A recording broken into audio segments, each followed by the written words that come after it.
Baiklah teman-teman, kita akan membahas tentang sejarah perkembangan sastra yang berada di Indonesia. Sastra Indonesia merupakan sastra yang dikemas dengan bahasa Indonesia dan berkembang sejak abad ke-20 atau abad sebelum ke-20 ya. Hal ini ditandai dengan tersebar luas karya sastra dalam penerbitan pers, surat kabar dan majalah.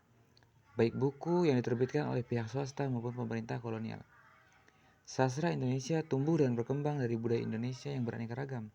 Oleh karena itu, keberadaan sastra di Indonesia pun beraneka ragam, mulai keragaman genrenya, gaya ungkapnya, tokoh, mitologi, hingga ke masalah sosial, politik, dan budaya etnik.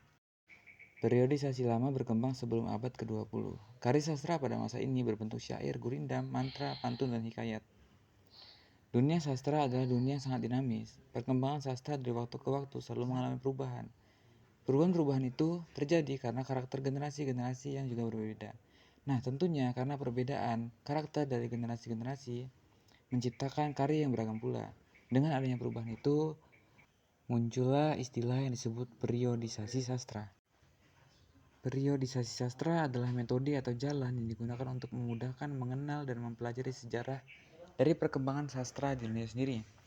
Periodisasi sastra sendiri juga sebagai patokan kita bisa melihat sebuah karya ditulis pada zaman kapan.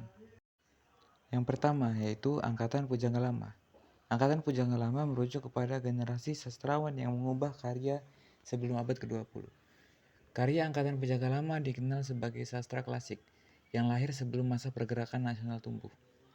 Mayoritas karya-karya Pujangga Lama ditulis menggunakan bahasa Melayu, meskipun ada beberapa bahasa dari serapan luar. Contohnya ada Arab, ada Tamil, bahkan ada bahasa Sanskerta.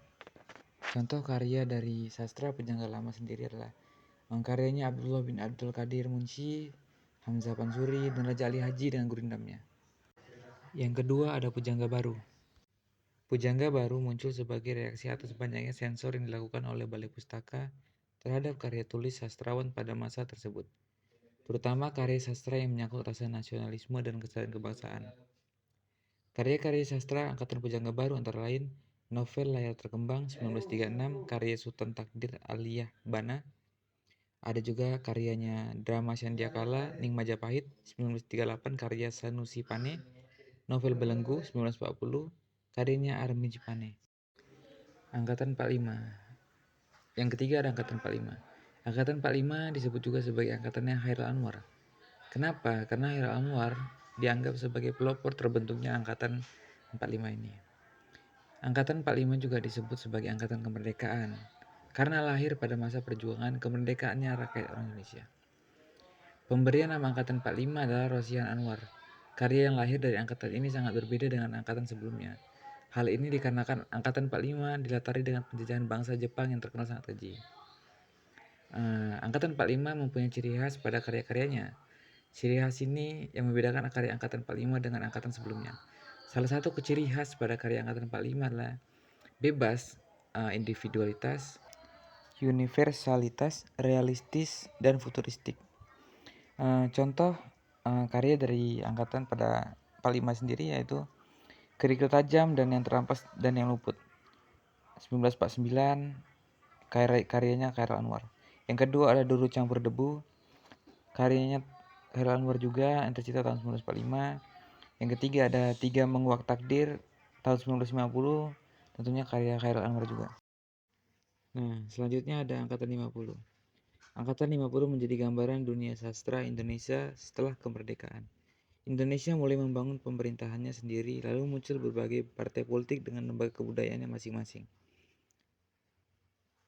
Ciri-ciri karya sastra Angkatan 50 antara lain dominasi cerita pendek dan kumpulan puisi. Yang kedua, pusat kegiatan sastra makin banyak jumlahnya dan sudah meluas ke seluruh pelosok Indonesia. Yang ketiga, kebudayaan daerah dan sastra nasional Indonesia diungkapkan dengan lebih mendalam. Yang keempat, nilai keindahan karya sastra mulai diukur dengan karakteristik sastra Indonesia sendiri. Nah, selanjutnya Angkatan 60.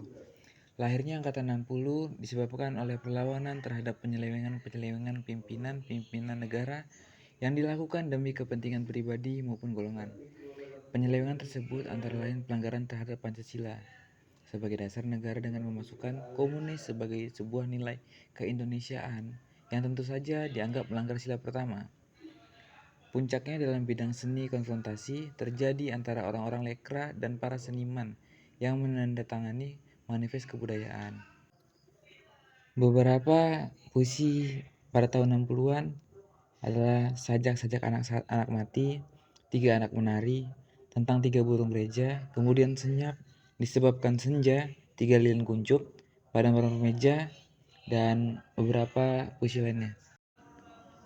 Kemudian ada angkatan 2000. Angkatan 2000 termasuk angkatan paling oke menurut saya di antara angkatan yang lain. Kenapa? Karena di sini banyak karya-karya sastra yang ditulis mementingkan keindahan dari nulisnya sendiri. Contoh-contohnya seperti Laskar Pelangi, Sang Pemimpi, Endonser, Maria Makarprov, Padang Bulan dan Cinta dalam Gelas. Di sini nggak ada sempat melihat karya dari tahun 2000 yang menuliskan tentang kegelapan seperti yang dituliskan tahun 80, tahun 60, 70, 90, sebelum tahun 2000 lah. Terima kasih, hanya itu yang bisa saya berikan. Mungkin data yang saya dapatkan tidak terlalu valid dan rinci untuk semua informasi tentang perkembangan sejarah sastra di Indonesia. Sebelumnya saya ucapkan lagi terima kasih.